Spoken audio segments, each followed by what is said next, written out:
आलिया ने 2012 में film student of the year से डेब्यू किया था, लेकिन यह फिल्म उन्हें आसानी से नहीं मिली थी। फिल्म के लिए उनके अलावा करीब 400 लड़कियों ने ऑडिशन दिया था। आलिया बॉलीवुड की हाईएस्ट पेड एक्ट्रेसेस में से एक हैं। उनकी एक फिल्म की फीस करीब 20 से 25 करोड़ रुपए है।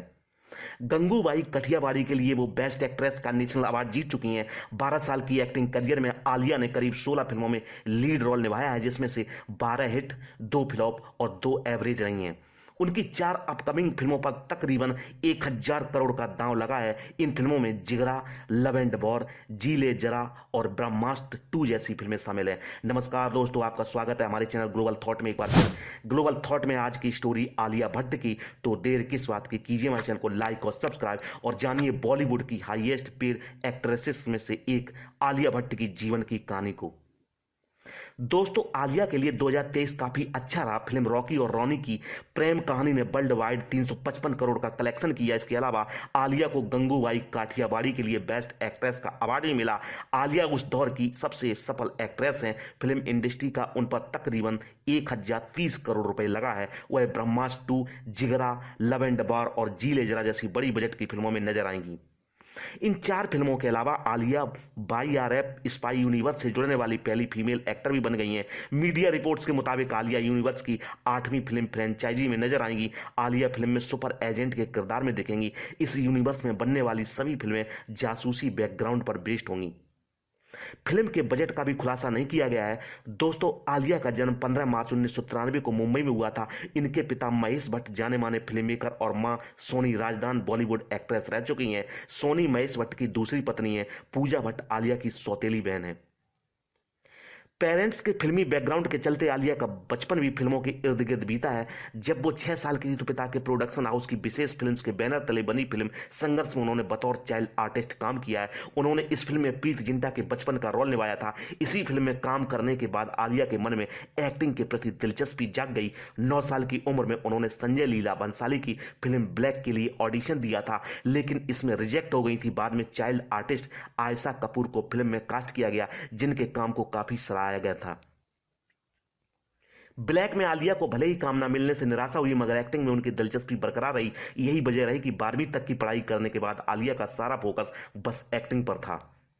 वो बस फिल्मों में काम करना चाहती थी। एक दिन उन्हें पता चला कि करण जौहर की film student of the year के लिए ऑडिशन चल रहे हैं, तो वो तुरंत करण जौहर के ऑफिस पहुंच गई। वो सीधे स्कूल से ऑडिशन देने गई थी, इसलिए उन्होंने स्कूल ड्रेस में ही ये ऑडिशन दिया। फिल्म में सनाया सिंघानिया के रोल के लिए करण ने 400 लड़कियों के लिए ऑडिशन लिए थे, लेकिन फिर उन्हें आलिया का ऑडिशन पसंद आ गया। मगर एक दिक्कत यह थी कि आलिया का वजन काफी ज्यादा था और करण को फिल्म की लीड एक्ट्रेस के लिए स्लिम ट्रिम एक्ट्रेस की तलाश थी। करण ने आलिया को साफ साफ कहा कि वो उन्हें फिल्म में लेना चाहते हैं, लेकिन उन्हें अपना वजन कम करना पड़ेगा।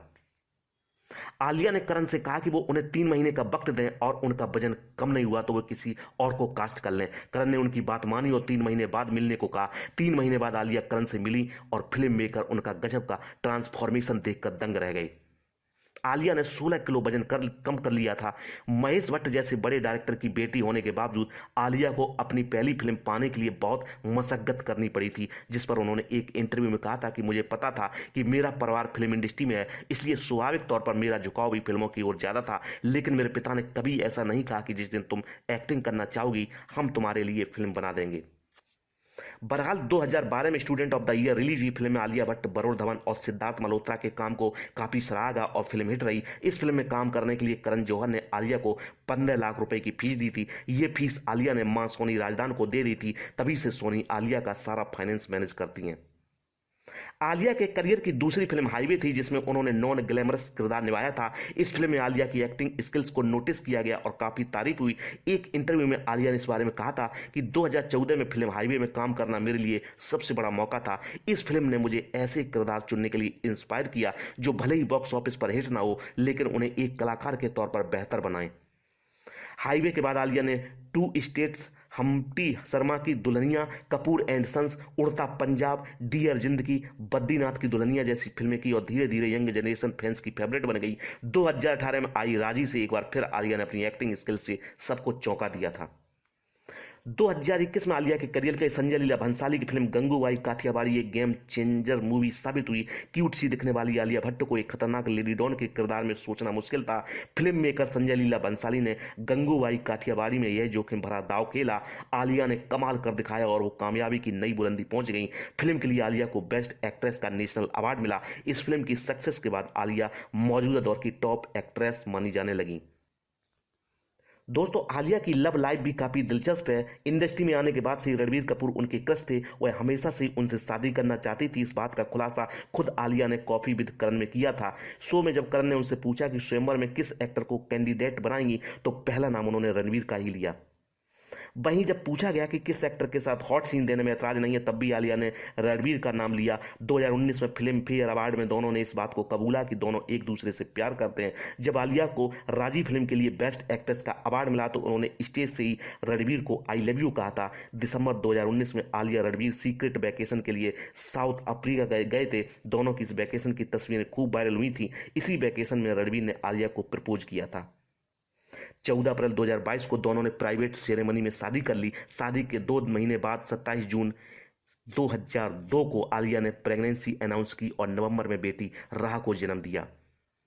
दोस्तों, 12 साल के करियर में आलिया की नेटवर्थ तेजी से बढ़ी है। मीडिया रिपोर्ट्स के मुताबिक वो 517 करोड़ की मालकिन है। आलिया ने प्रॉपर्टी में भी काफी इन्वेस्टमेंट किया हुआ है। उनके पास 3 घर हैं। उन्होंने अपना सबसे पहला घर भारत में नहीं बल्कि लंदन में खरीदा था। लंदन के पॉश इलाके के रूप में चर्चित कॉवेंट गार्डन में आलिया के घर की कीमत करीब 25 करोड़ रुपए बताई जाती है। एक इंटरव्यू में उन्होंने बताया था कि मेरा सपना था कि लंदन में एक घर हो। खुशी इस बात की है कि मैंने साल 2018 में अपने सपने को पूरा कर लिया। कोरोना के दौरान ही 2020 में मुंबई के बांद्रा में आलिया ने एक अपार्टमेंट खरीदा। वास्तुपाली हिल्स कॉम्प्लेक्स की 5वीं मंजिल पर लगभग 2500 स्क्वायर फीट के इस अपार्टमेंट की कीमत लगभग 40 करोड़ रुपए है। आलिया के इसी नई अपार्टमेंट की 7वीं मंजिल पर रणबीर कपूर का भी घर है। शाहरुख खान की पत्नी गौरी खान ने आलिया के साथ साथ रणबीर के घर का इंटीरियर डिजाइन किया है। आलिया ने अपने production house eternal sunshine production private limited के जरिए प्रॉपर्टी में भी इन्वेस्ट किया है। आलिया के इस तीसरे अपार्टमेंट की कीमत करीब 38 करोड़ रुपए है। इंडिया टुडे की रिपोर्ट्स के मुताबिक आलिया ने 2 और घर खरीदे, जिन्हें उन्होंने अब अपनी बहन सहीना को गिफ्ट कर दिया। आलिया ने 2015 में ये दोनों फ्लैट अनुपम खेर और उनकी वाइफ किरण खेर से खरीदे थे।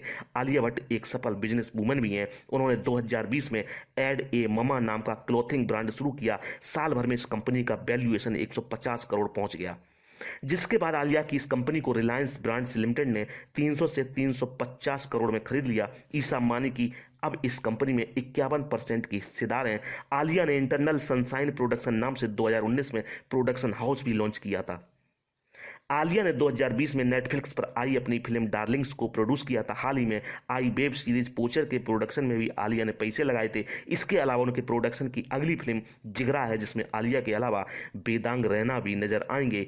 2.5 करोड़ रुपए की शानदार रेंज रोवर वोग से लेकर BMW 7 सीरीज तक आलिया भट्ट के पास करोड़ों की कारों का कलेक्शन है। आज की स्टोरी आपको कैसी लगी, कमेंट बॉक्स में कमेंट करके जरूर बताएं। अगर हमारे द्वारा दी गई स्टोरी आपको अच्छी लगती है तो मेरे चैनल को लाइक से और सब्सक्राइब करना ना भूलें। धन्यवाद।